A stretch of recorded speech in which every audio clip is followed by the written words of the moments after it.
Les rencontres d'options, la revue de l'UGIC CGT, Clément Olivier. Bonjour à toutes et tous, bienvenue aux rencontres de la revue Options organisée par l'UGIC CGT. On est ensemble pour 3 tables rondes en format podcast, 3 volets en public autour du dernier numéro d'Options et plus particulièrement de son important dossier consacré au télétravail, ce qu'on appelle le travail hybride, avec ce joli titre un petit peu taquin, travail hybride de retour vers le futur. Point d'interrogation, il ne vous aura pas échappé, amis auditeurs, que depuis bientôt 3 ans, un certain événement d'ampleur mondiale a bouleversé nos existences et que le télétravail a lui explosé avec les confinements pour des raisons évidentes, mais au moment où l'on est en train de sortir de cette crise, eh bien, se pose la question d'un retour ou pas à la situation d'avant, avec des habitudes qui se sont installées, des risques aussi, des dangers sur les droits, une frontière entre le normal et l'exceptionnel qui a eu tendance à se déplacer, donc un important travail des syndicats et des sciences sociales autour de ces questions. Alors on va, dans cette première partie, tâcher de dresser un tableau de la situation et des dernières évolutions avec nos 4 invités. Bonjour Naïla Glaise. Bonjour. Vous êtes présidente d'Eurocadre, qui est la Fédération européenne des syndicats de cadres, et par ailleurs déléguée syndicale CGT au cabinet de conseil Accenture. À vos côtés, Isabelle Leplat, bonjour. Bonjour. Co-secrétaire générale de l'OFICT CGT Équipement Environnement. Vous nous parlerez plutôt de la situation dans la fonction publique, et puis 2 membres de ce nouvel observatoire du télétravail lancé par l'UGIC CGT, dont on aura bien sûr l'occasion de reparler. Bonjour Antoine Raymond.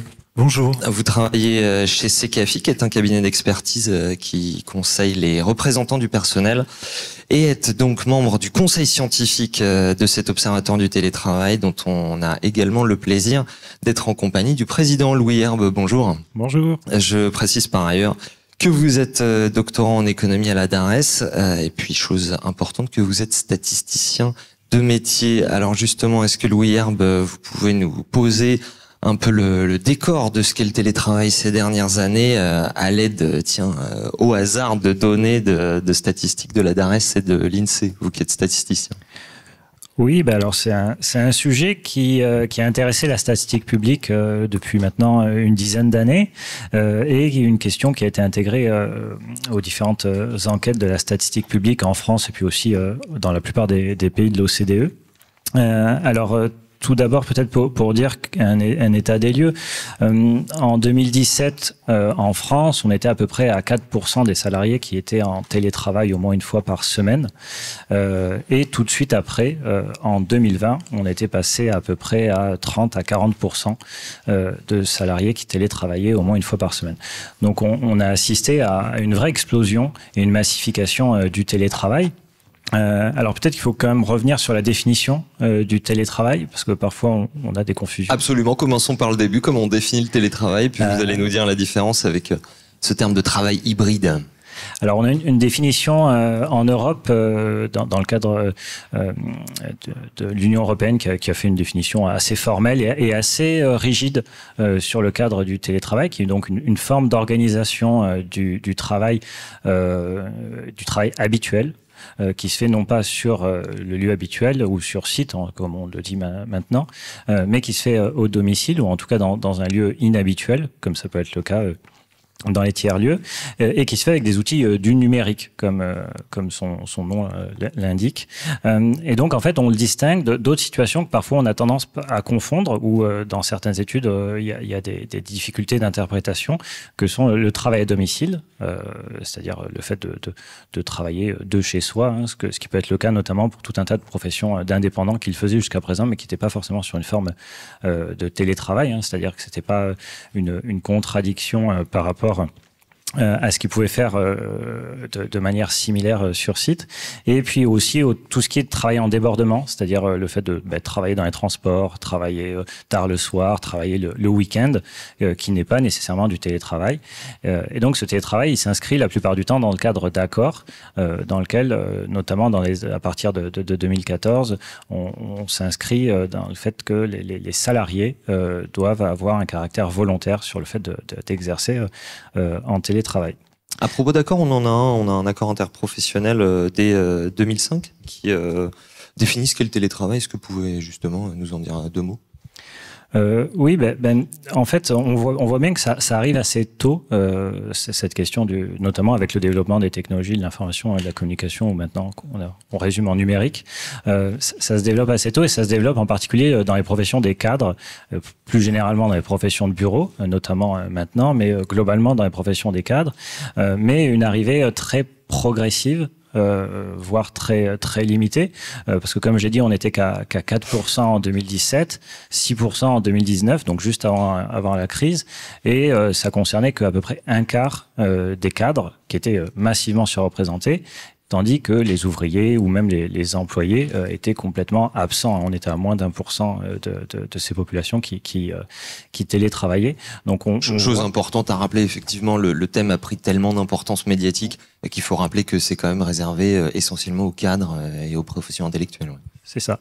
Et même actuellement, où en fait on peut distinguer donc en 2020 avec un télétravail de crise, où tout un tas de professions et de personnes ont dû télétravailler du fait de l'organisation des confinements. En 2020, on a à peu près 4 salariés sur 10 qui ont télétravaillé au moins une fois pendant l'année 2020.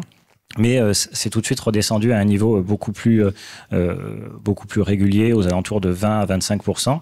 Et là aussi, avec toujours cette surreprésentation des cadres, puisque plus d'un cadre sur 2 télétravaille en 2021.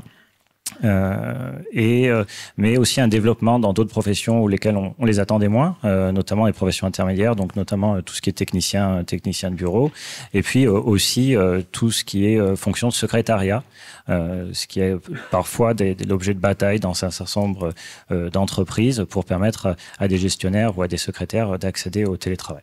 Alors quand j'ouvre mon numéro de la revue Option, à la page 24, j'ai un abécédaire du travail hybride et à l'entrée hybride, je lis ceci: télétravailler durablement dans une forme mixte combinant la présence et la distance pour toute ou partie des activités. Pourquoi est-ce qu'on a besoin d'une notion distincte? Pourquoi dire travail hybride? Justement parce qu'en fait on a tout un tas de métiers pour lesquels il y a débat sur la notion de télétravail. Un exemple tout bête, c'est les enseignants. Les enseignants n'assurent, à part dans l'enseignement supérieur, la plupart du temps n'assurent pas de cours à distance. Et donc ils ont une activité qui en présentiel auprès des élèves qui se fait dans le collège ou en école primaire. Pour autant, ils ont tout un tas d'activités qui doivent se faire quand même, c'est dans le cadre de leur travail, et qui se font le plus souvent à domicile, faute souvent d'existence en France notamment de bureaux. Donc comme on n'a pas de bureau quand on est enseignant, on est obligé de corriger ses copies, de préparer ses cours chez soi. Et donc il y a des débats sur le fait de est-ce qu'un enseignant télétravaille ou pas. Si on est dans une définition très rigide, non. Si on parle de travail hybride, on peut commencer à intégrer tout un tas d'autres aspects. Alors Antoine Raymond, vous observez ces phénomènes depuis assez longtemps, à savoir avant la pandémie, vous aviez eu ce flair-là. Qu'est-ce qu'on peut dire des négociations collectives sur ce sujet-là depuis justement avant la pandémie, puisque vous avez commencé à travailler le sujet avant le Covid et notamment au moment de la grève des retraites de l'hiver 2019-2020, Antoine Raymond? Oui, effectivement, on avait senti que la question montait, même un petit peu avant le mouvement contre les retraites, donc en 2019. Et parce que dans les entreprises, il y avait quand même de plus en plus de sollicitations de ces CAFI. Et du coup, on s'était dit qu'il fallait qu'on soit prêt, notamment pour aider les organisations syndicales à négocier ce genre d'accord. Alors, quand on regarde le nombre d'accords, en fait, il y a une vraie différence quand même entre avant la crise Covid et après. On était en 2018, il y avait 800 accords de télétravail qui étaient signés. En 2020, il y en a 2400. En 2021, il y en a 4100. Alors donc vous voyez un peu le mouvement. Quand on regarde, qu'on compare par rapport aux autres accords, ça peut paraître peu, notamment par rapport aux accords d'intéressement-participation qui sont les premiers accords signés. On en dénombre à peu près 30-35 000 chaque année en France. Les accords relatifs au salaire, c'est à peu près 15 000. Mais une fois qu'on enlève ces deux catégories qui traitent des rémunérations au sens large, on voit que le télétravail en fait arrive dans les principaux types d'accords signés. Alors, se pose la question de savoir si ça va continuer. Pour l'année 2022, pour le moment, les chiffres, par définition, sont provisoires, et puis il y a un certain temps de remontée en fait des accords. Du coup, on ne sait pas encore bien si ça va se poursuivre. En 2022, pour vous donner un ordre de grandeur, on est aux alentours de 2000-2200 accords pour l'instant. Il pourrait y avoir un certain tassement, on y reviendra peut-être après en conclusion. Ça, c'est le jeu aussi des statistiques, on ne les a pas en cours de route, on ne les a qu'une fois l'année finie. Qu'est-ce qu'ils contiennent, ces accords? Alors, pour synthétiser. Donc, en fait, la façon dont on a travaillé, c'est que nous, on avait donc fait une première analyse avant Covid, donc sur des accords qui ont été signés en 2017-2018. Et puis, voyant en fait l'ampleur du phénomène et voyant forcément que les comportements étaient complètement bouleversés par les confinements, on s'est dit que ça valait la peine de regarder, de refaire une analyse pour voir ce qui avait changé. Donc, on a fait une première analyse avant Covid de 125 accords, une deuxième après Covid de 100 accords. Et donc, ce qu'on observe, c'est déjà principalement, on a cherché à voir quelle était la dynamique de conclusion des accords, parce que dans les accords, il peut y avoir des renouvellements d'accords. Par conséquent, si c'est des renouvellements d'accords, c'est pas une extension du télétravail. Et donc, il s'est avéré que la majorité en fait des accords signés étaient des nouveaux accords. Donc ça confirme quand même le fait que des entreprises qui ont pratiqué le télétravail pendant les périodes de confinement ont voulu ensuite encadrer cette pratique dans un accord collectif. Donc dans notre échantillon, en fait, c'est 73% qui sont des primo-accords et le reste des renouvellements. Ensuite, ce que l'on constate, c'est que ce sont des accords qui restent majoritairement à durée limitée. Plutôt durée limitée, c'est-à-dire que c'est des accords qui ont une durée de 2 ans, 3 ans et que l'entreprise ensuite doit renouveler pour adapter en particulier le cadre collectif. Ce qu'on a constaté également enfin, c'est un assouplissement en fait de mise en œuvre qui est plus souple, en particulier au niveau des critères d'éligibilité. Les critères d'éligibilité étaient en majorité fondés sur l'ancienneté et le temps de travail, c'est toujours le cas, mais les conditions d'ancienneté sont nettement assouplies. Là aussi, c'est en particulier lié aux pratiques du télétravail en période de confinement, dans la mesure où on a mis un peu tout ce qu'on pouvait en télétravail, y compris des gens qui étaient depuis peu dans l'entreprise. Donc après, c'est difficilement tenable de maintenir une condition d'ancienneté à 1 an, par exemple, pour pouvoir faire du télétravail.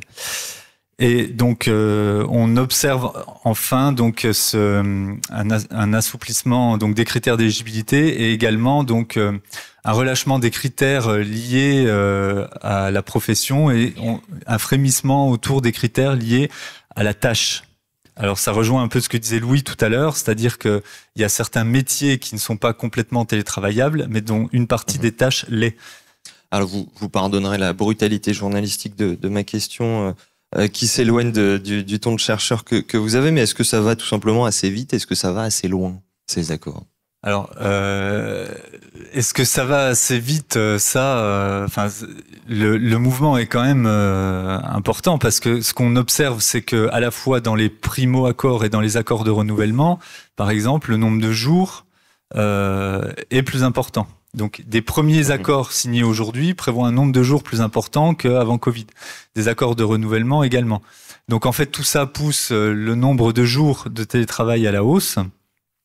Donc, on était en moyenne, nous, dans notre échantillon, à quelque chose comme 1,5 jours de télétravail par semaine. On est à un petit peu au-dessus de 2, avec, je crois, 20 et quelques % des accords qui prévoit une formule à 3 jours.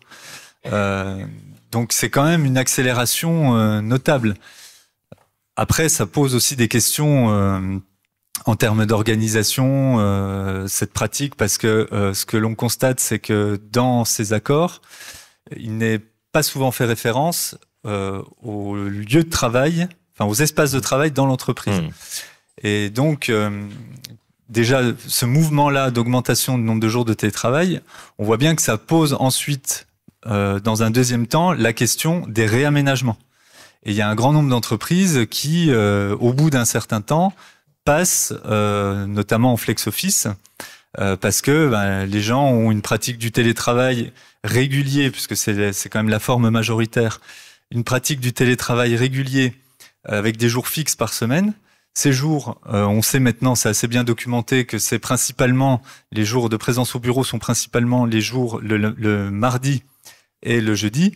Et donc, il y a des réaménagements en flex office pour lisser ce temps de présence. Donc, en fait, tout ça, ça fait quand même des changements considérables. Absolument, on aura le temps d'en discuter plus longuement dans la seconde table ronde, le second épisode de ce podcast. Isabelle Leplat, là, on a parlé plutôt du secteur privé. Dans la fonction publique, d'abord un constat, on pourrait croire que le télétravail n'existait pas ou pas vraiment avant la pandémie. En fait, un peu quand même. Oui, depuis 2016, on avait des possibilités de télétravailler dans la fonction publique. On avait même eu des expérimentations dans certaines administrations centrales avant 2016, mais il y avait une énorme disparité en fait en fonction des services et des établissements. Ça allait, moi dans mon service, il y avait jusqu'à 35% de télétravail avant la crise Covid, et puis dans certains services, c'était pas du tout encouragé, limité à une journée, voilà. Donc tout ça avant la crise Covid. Avec un accord, parlons-en en 2021 sur le télétravail dans la fonction publique. Même question, est-ce qu'il est suffisant et qu'est-ce qu'il contient ?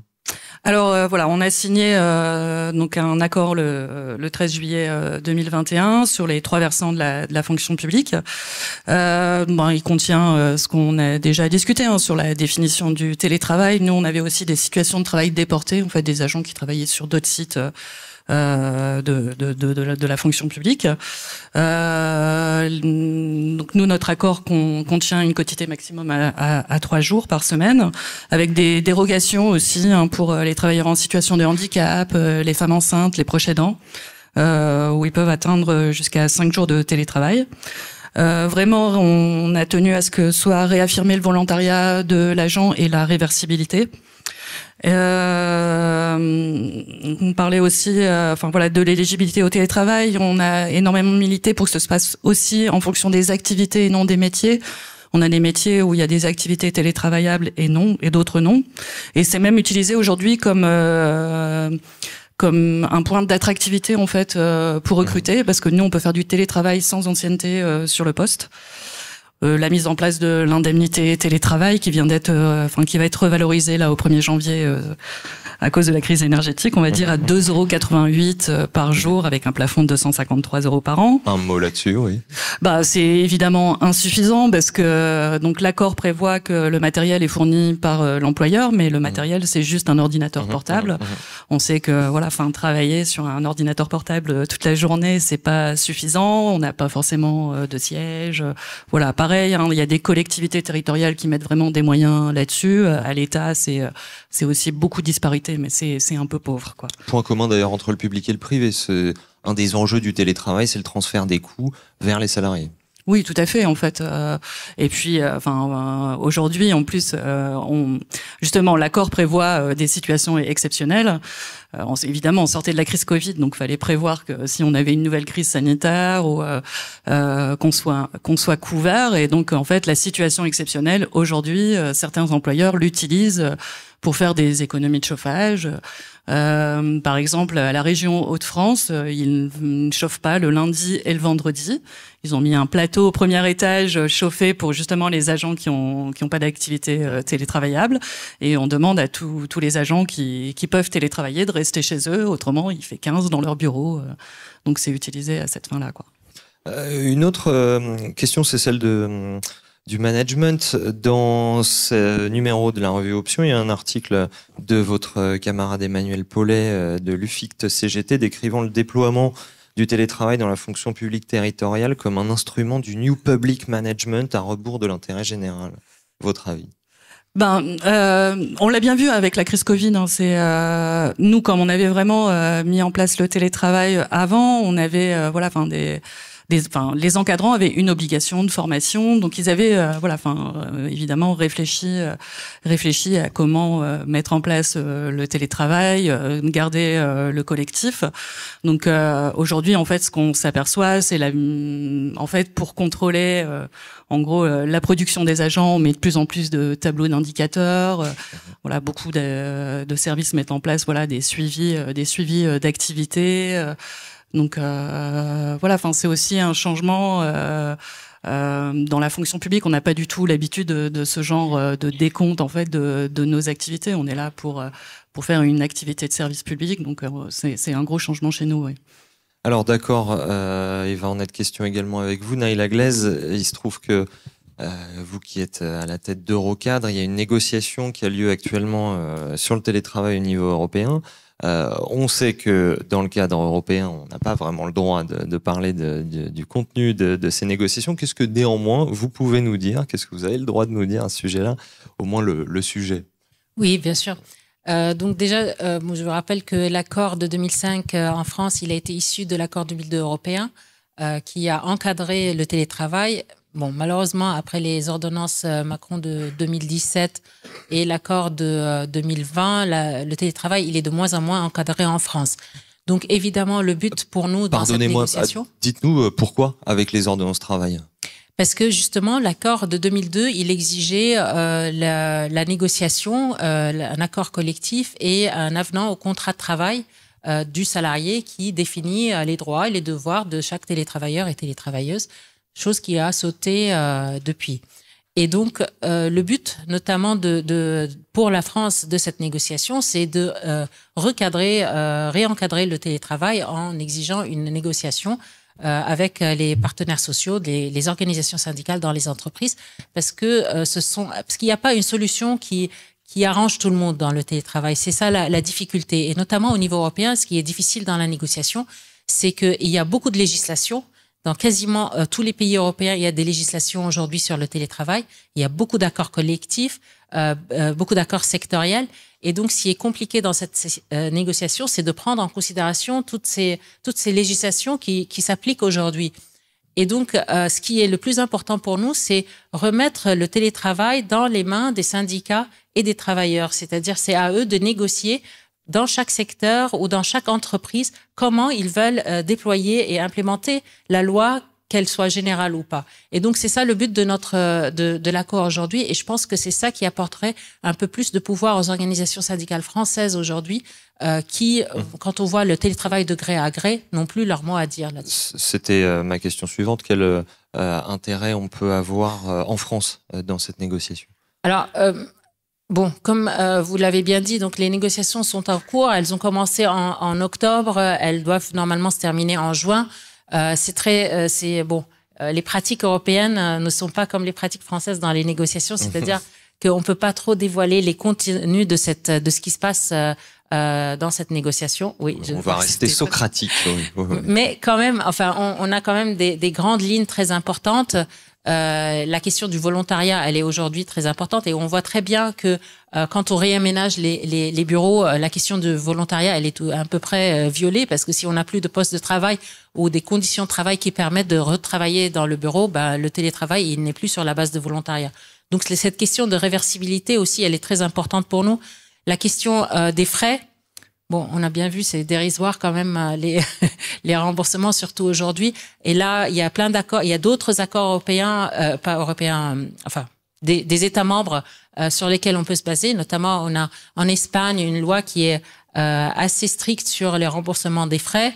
C'est un bon exemple et on pourrait s'en inspirer. Sur la question du droit au télétravail, même si c'est pas un droit pour les travailleurs, mais par exemple on peut s'inspirer de la législation au Portugal qui donne droit au télétravail dans certains cas, par exemple pour les parents qui ont des enfants de moins de 3 ans ou pour les parents qui ont des enfants de moins de 12 ans si c'est des familles monoparentales, pour les femmes qui sont victimes de violences conjugales. Il y a certains cas de figure où on a droit au télétravail et l'employeur ne peut pas s'y opposer. Après, il y a aujourd'hui donc cet accord-là. Ce que j'ai oublié de mentionner, c'est que cet accord-là, l'importance de cet accord, c'est que ce n'est pas seulement un accord qui est négocié, mais il va être mis sous forme de directive. Une directive européenne, ça veut dire qu'il y a dans 2 ans, elle doit être transposée dans tous les États membres. Donc, ça va être une loi qui doit être appliquée dans tous les États membres en Europe. Donc, d'où l'importance quand même que le minimum qui soit négocié apporte un plus à la France parce qu'on ne peut pas aller en dessous de ce qui a été négocié dans cette directive.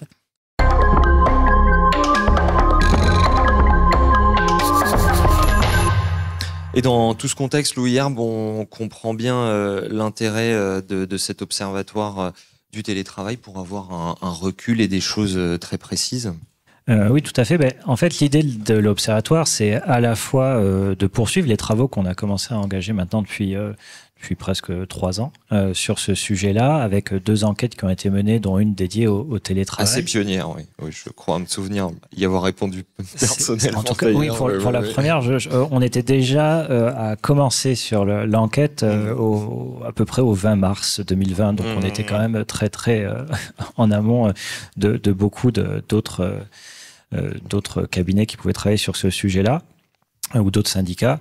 Et donc la question des missions de l'Observatoire, c'est justement quand on voit que la pratique, elle est à ce point quand même diffusée et elle aura tendance à se pérenniser, comment faire pour récupérer un certain nombre d'informations, de connaissances sur les pratiques du télétravail, sur les implications que ça a en termes de conditions de travail et de risques psychosociaux pour les salariés, et puis aussi parce que ça touche un ensemble d'autres aspects, et pas uniquement des aspects de conditions de travail. On a voulu un observatoire vraiment pluridisciplinaire, avec des psychologues, mais aussi avec des enseignants en management, des économistes, des sociologues, parce que ça touche un ensemble d'autres sphères. Ça touche la sphère immobilière, on l'a dit, avec le fait qu'il y a des arbitrages qui sont faits au moment de passage au flex office, par exemple, ou à l'open space. Ça touche également la santé des personnes, avec des risques en termes d'autonomie, en termes de risques dépressifs, ou en termes de troubles du sommeil. Donc c'est tous ces sujets-là qu'on essaie de mettre sur la table, à la fois en étant un centre de ressources documentaires pour l'ensemble des syndicats, et puis également des sphères de recherche, et également d'essayer de tenter des innovations, des expérimentations pour les chercheurs qui du coup peuvent aussi créer des nouvelles questions, des nouveaux sujets de recherche à partir justement d'enquêtes quantitatives et qualitatives qui permettent d'essayer de mieux travailler, de mieux comprendre ce qui se passe en télétravail. Et donc, oui, qui fasse référence. Je voulais vous entendre sur les risques psychosociaux que vous avez mentionnés. Je vous cite dans ce numéro de la revue Option, je vous cite: plus la fréquence du télétravail est élevée, plus les horaires sont allongés et décalés, et les troubles du sommeil fréquents. C'est ce que vous écrivez. Oui, alors là, c'est une étude qu'on a faite à la DARES en 2021. Qui justement essaie de reprendre les différents profils qu'on a pu observer de télétravail. Donc c'est plutôt sur l'année 2020. Donc on n'a quand même pas forcément, comme vous le disiez tout à l'heure, en statistique publique, il y a toujours un petit décalage entre la production et... c'est la rançon de la rigueur. C'est ça. Mais donc ce qu'on a pu dire à ce moment-là, c'était qu'on avait différents profils de télétravailleurs et qu'on arrivait à identifier plusieurs profils de télétravailleurs qui travaillaient énormément, plusieurs jours par semaine, voire pour un groupe, à l'époque, c'était 5 jours par semaine, c'est-à-dire la totalité du temps de travail qui était effectué chez soi. Ça existe toujours, hein. Même maintenant, il y a encore une minorité de salariés qui continuent d'exercer désormais de manière permanente leur activité en télétravail. Et donc pour ce groupe-là, on constatait justement des risques psychosociaux très particuliers, en l'occurrence une hausse de l'intensité, donc avec des horaires, et surtout la question horaire qui se posait, des horaires allongés et des horaires en débordement. C'est-à-dire que non seulement les personnes font plus de temps de travail, mais du coup, comme elles en font plus, ça vient se décaler ou se télescoper avec tout un tas d'autres horaires qui sont des horaires sociaux, familiaux, la pause de midi qui est mangée le matin, le soir, voire des horaires complètement décalés avec les personnes qui reprennent la nuit. Tout ça, de fait, ça crée des risques qui sont des risques pour la santé. Parce qu'on sait que le télétravail, ça présente un certain nombre de risques, à la fois en termes de sédentarité, le fait de rester chez soi sans activité, sans forcément sortir durant la journée, mais également des risques liés justement à une hausse de l'activité, parce que quand vous travaillez sur une période très longue de 8, 9, 10 heures, 11 heures sur votre ordinateur chez vous, on sait que par exemple le fauteuil que vous allez utiliser, c'est pas un fauteuil qui a été acheté par votre employeur, qui coûte en général plusieurs centaines d'euros, c'est votre table de cuisine, c'est votre canapé, et donc c'est pas du tout adapté à un travail de longue durée.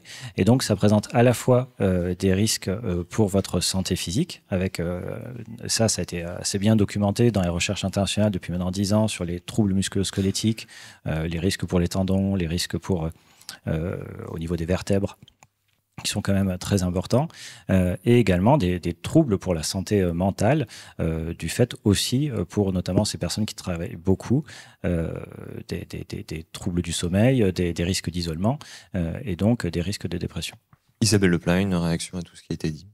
Oui, dans la fonction publique et notamment, dans l'accord de 2021, l'obligation d'évaluer les risques professionnels de la situation en télétravail était obligatoire et notamment sur le droit à la déconnexion, de mettre en place des mesures de prévention pour un droit à la déconnexion effectif.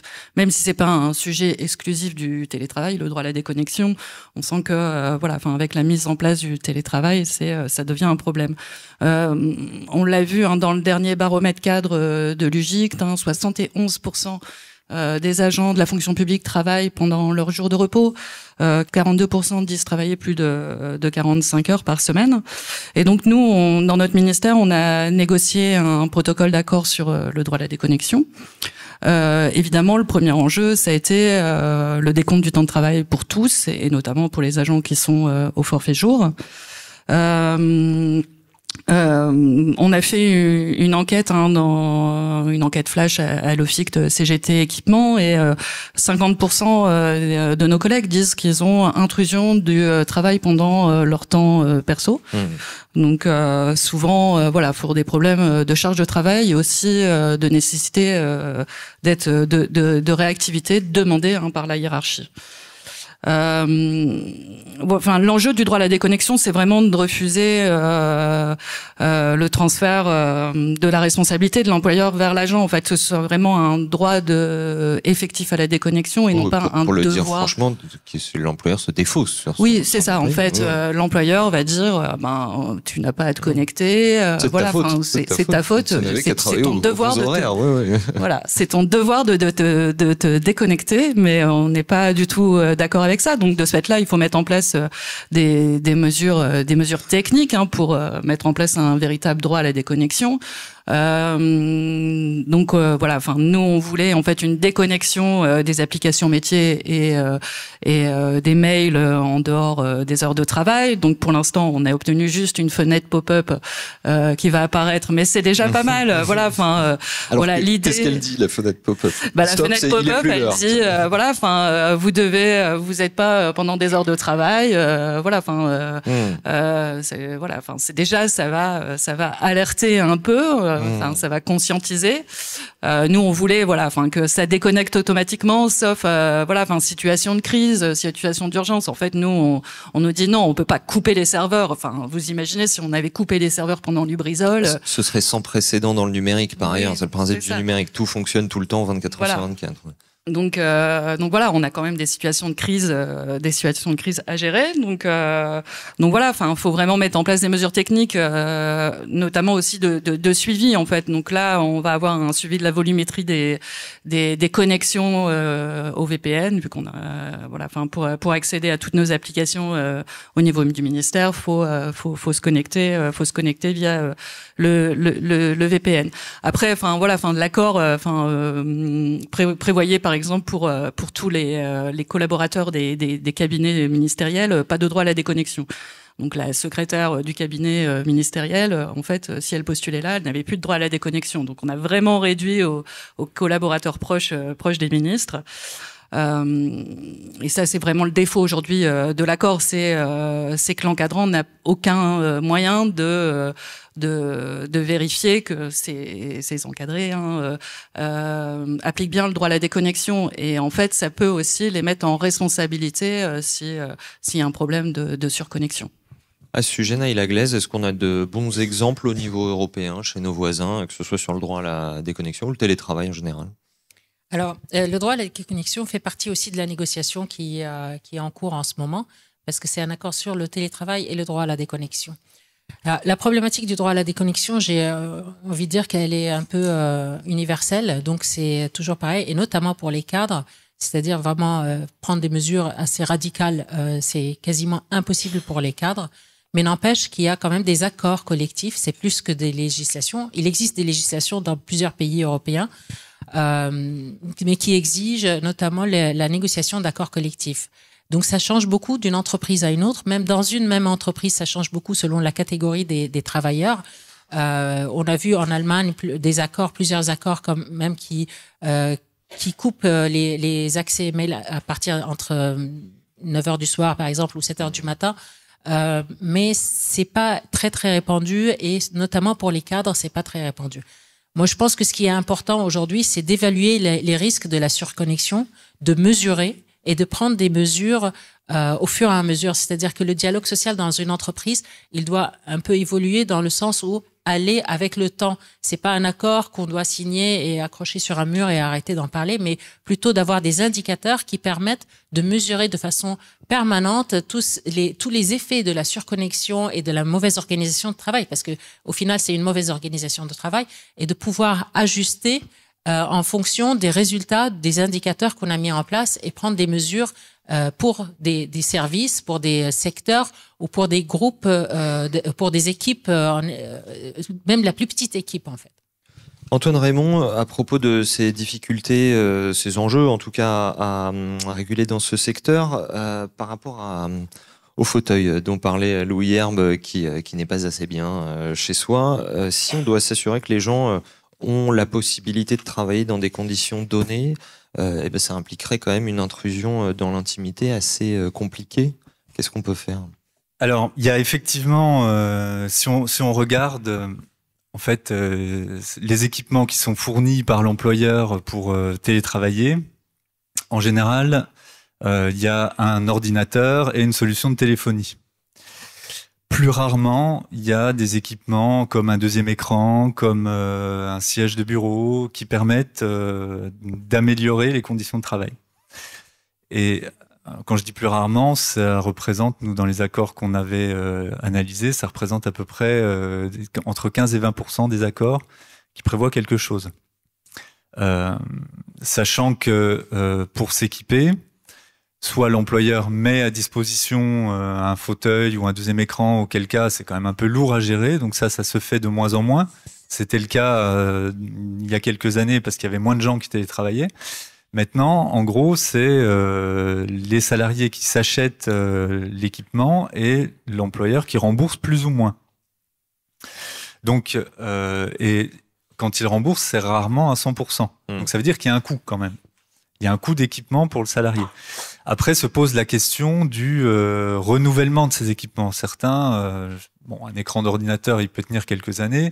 Un siège de bureau, ça s'use plus ou moins, selon les personnes, les pratiques, etc. Et du coup, il faudrait prévoir aussi une période de renouvellement de ces équipements-là. Donc voilà, en gros, c'est là-dessus, il y a relativement peu de choses qui sont faites. Ce qui existait aussi il y a quelques années dans certaines entreprises, c'était une visite au domicile avant de faire du télétravail. C'est pour ça que j'avais formulé ma question comme ça. Ouais. C'était du coup, si le domicile ne s'y prêtait pas, il n'y avait pas de télétravail possible. Bon. Ça, évidemment, avec le confinement, ça a explosé. Maintenant, ce qui est prévu, c'est des visites. Il y a certains cas qui prévoient des visites, alors soit du CHSCT, enfin de la CSSCT, soit de la direction, soit les deux, etc. Il y a différentes formules possibles, mais il faut préalablement demander l'accord du salarié. Et si le salarié veut pas, personne ne rentre chez lui. Et donc, du coup, ça veut dire que c'est un peu compliqué. Et dans les faits, moi, je ne connais pas d'entreprise qui s'est aventurée, ne serait-ce qu'à demander aux salariés pour pouvoir aller faire une petite visite chez lui.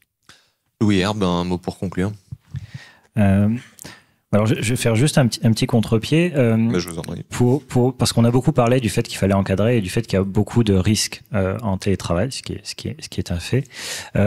Pour autant, on ne peut pas faire l'impasse sur le fait que le télétravail est demandé par tout un tas de salariés, une proportion très très grande. C'est un souhait, c'est un besoin pour beaucoup, besoin notamment pour toutes les personnes qui sont en situation de handicap ou de problèmes de santé, et également pour les personnes qui actuellement ont des coûts de transport particulièrement élevés. C'est pas pour rien que il y a une surreprésentation à Paris et en Île-de-France des personnes qui télétravaillent. Et donc, on voit bien qu'il y a quand même des avantages pour les salariés, ou du point de vue des salariés, à télétravailler. Deux dimensions sont aussi souvent mises en avant dans les études. C'est la question de l'autonomie, le fait que les salariés puissent déterminer davantage leur travail et la manière dont ils l'organisent en télétravail. Et puis la question de la conciliation entre vie privée et vie professionnelle, où voilà, on peut récupérer des colis, s'occuper des enfants sur des heures un peu plus différentes, ce type d'activité. Mais ça pose donc la question de comment répondre aux aspirations des salariés tout en garantissant que ces personnes puissent avoir un droit à la santé qui soit respecté et ne présentent pas des risques psychosociaux importants. Et donc peut-être pour faire le parallèle, on a une hausse de l'intensification du travail et on sait que les salariés sont tenus à un certain nombre d'exigences en termes de quantité de travail et donc voilà, ils veulent davantage d'autonomie pour pouvoir faire cette activité de manière débordée. Et donc on est quand même dans une contradiction entre des besoins des salariés à télétravailler et le fait qu'on sait très bien pertinemment que ça va présenter des dangers pour leur santé, notamment à long terme, parce que des troubles musculo-squelettiques, ça met pas forcément qu'un an ou 2 ans à se développer, ça met parfois plus de temps, mais ensuite c'est définitif. Donc c'est des dangers qui sont quand même importants, et donc ça pose aussi la question de comment on arrive à trouver un équilibre entre la quantité de télétravail que les salariés peuvent faire et la manière dont le télétravail va s'organiser au quotidien. Et la glaise. Justement, pour compléter les propos de lui, oui, il y a des avantages avec le télétravail et c'est très populaire. Il y a un certain équilibre quand même, vie privée, vie pro. Quand on enlève le temps de déplacement, il y a l'autonomie qui est aussi un facteur de régulation quand on parle des risques psychosociaux. Et tout cela amène à une hausse de productivité qui est évaluée entre 20 et 30%. Et la question aujourd'hui, comment on répartit cette richesse que le télétravail peut amener. Et c'est pour cela, quand on parle d'incomber les frais sur les télétravailleurs, ce n'est pas normal et il faudrait remettre sur la table cette question d'augmentation de la croissance de la productivité qui est liée au télétravail. On aura l'occasion également d'en reparler dans les autres épisodes. Antoine, Raymond. Alors, moi, aujourd'hui, ma réflexion, c'est un peu sur les incertitudes des évolutions à venir, parce que je pense que, comme je l'ai dit tout à l'heure, on a vu qu'il y avait une augmentation du nombre d'accords et de la pratique du télétravail, avec en particulier une hausse du nombre de jours. Je pense que aujourd'hui, en fait, il faut pas perdre de vue qu'il peut y avoir une réversibilité en fait de ces pratiques liées notamment à la non-stabilité des préférences à la fois des individus et des employeurs. Il existe des entreprises qui reviennent en arrière aussi, et donc ça me semble quand même être un point assez fondamental, et je pense qu'aujourd'hui on ne l'a pas assez en tête. On ne l'a pas assez en tête aussi. On a parlé, il y a effectivement cette aspiration au télétravail dont Louis parlait. il y a tous ces effets potentiellement délétères sur la santé qui sont bien documentés, mais dont les gens n'ont pas forcément conscience. Quand on est mal installé chez soi, quand on sort pas, etc., on n'en a pas forcément conscience. C'est juste qu'on est pris dans son travail, mais la réalité, elle est là. C'est juste qu'il y a des effets sur la santé. Il y a une étude hier aussi sur l'alimentation. Quand on est en télétravail, on se nourrit moins bien, on mange moins varié, etc. Donc tout ça, en fait, ça crée des facteurs de risque. On pourrait y ajouter aussi l'isolement qui peut s'accroître avec des jours de télétravail plus nombreux. Et ces problématiques d'isolement peuvent être renforcées encore après derrière selon les formules de réaménagement des locaux, des bureaux de l'entreprise. Parce que moi j'ai été confronté à des cas d'entreprise en fait où le télétravail régulier concentré sur 2 jours avait abouti derrière l'entreprise à dire on va passer en flex office, et le passage en flex office, l'objectif c'est de chercher un temps de lissage de présence sur la semaine. Et donc si on a un temps de lissage, ça devient beaucoup plus compliqué de garder 1-2 journées où on a tout le collectif qui est présent. Et donc ça, après, sur la vie d'équipe, sur l'isolement, ça a des répercussions aussi. Donc voilà, en fait, c'est toutes ces questions qui, aujourd'hui, moi, me font dire que il y a eu un mouvement, mais que il y a des incertitudes, à mon sens, sur les évolutions à venir. Isabelle Leplat, je vous laisse le mot de la fin. Oui, justement, dans la fonction publique, l'accord, vous prévoyez aussi la mise en place de jours non télétravaillables. Donc nous, on était bien contents parce que justement, on s'est dit c'est vraiment des journées où on peut garder le collectif, mais derrière aussi, on avait toute la question de l'immobilier. En fait, si toute l'équipe est là, justement, on peut pas nous réduire nos surfaces du bureau. Et puis aussi la mise en œuvre en fait dans la souplesse, avec des jours flottants, on a des organisations qui sont pas fixées à la semaine ou au mois. En fait, aujourd'hui, la tendance, ce qu'on constate, c'est des agents qui avaient demandé des conventions à 3 jours par semaine, et finalement, en fait, ils en font que 2. En fait, ils réduisent aussi leur télétravail. Et voilà, sur les risques psychosociaux, dans la fonction publique, ce qui est aussi prégnant, c'est on est au service de l'usager. Donc en gros, la charge de travail, elle peut très vite déborder. Donc en télétravail, ça peut aussi encore plus vite déborder. Donc nous, c'est vraiment un risque qu'on surveille. Et pareil sur les troubles musculo-squelettiques, tout ça, on fait très attention aux indicateurs de déclaration de maladie professionnelle sur ces sujets-là. Merci à vous 4 d'avoir été avec nous. Louis Herbe et Antoine Raymond de l'Observatoire du télétravail, Isabelle Leplat de l'OFICT CGT et Naïla Glaise d'Eurocadre. C'est la fin de ce premier volet en podcast des rencontres d'options, la revue du GICT CGT. Et merci à vous, amis auditeurs et dans le public, de nous avoir écoutés. On se retrouve au prochain épisode pour parler d'espace et de temps de travail. Salut!